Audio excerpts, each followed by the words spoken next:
Speaking exclusively to Express.co.uk, the chairman of the Environment, Food and Rural Affairs Committee claimed British fishermen were stitched up in 1972 when the UK joined the EU Common Market.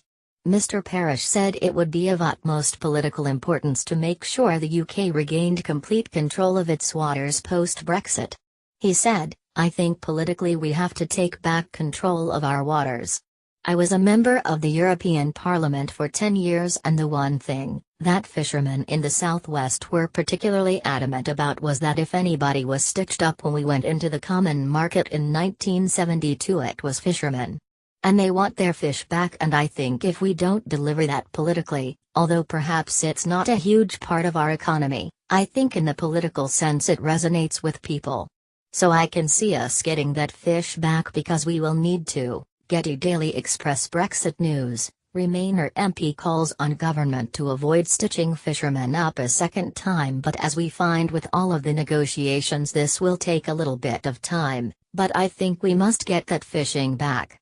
Earlier in March, the UK struck a provisional deal with the EU on the terms of the transitional period starting from March 2019. According to deal, there will be no change to the UK's fisheries policy until after 2020, despite previous promises of immediate control next year. On Monday, fishermen in the coastal town of Whitstable, Kent, burned a boat to protest against the treason of the Brexit transition deal. The protest was organised by the independent pro-Brexit lobby group Fishing for Leave, with more than 200 vessels joining in to unite against the deal. "I can see us getting that fish back because we will need to." Neil Parish. Aaron Brown, founder of the group, explained that the transition period could do much more damage than just a loss of revenues in the next 2 years. He told Express.co.uk, "The EU can do severe damage to us.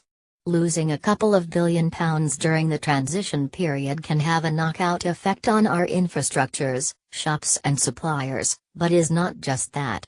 During those 21 months, the European Union could even implement a legislation aiming at crippling our fleets." Article 62.2 of the United Nations claims that what you can't catch yourself goes to your neighbors, which means that if Britain doesn't have enough boats anymore, the EU will keep getting our fish. British fishermen have long complained about the unfairness of the EU's Common Fisheries Policy, CFP, which many blame for decimating the national industry. Former UKIP leader Nigel Farage joined the burning protest, tweeting, "British fishing industry in flames. Theresa May has betrayed our fishermen. Brexit must mean Brexit." Fishing for Leave said the vote to leave the EU had provided a golden opportunity to rejuvenate our coastal communities and industry.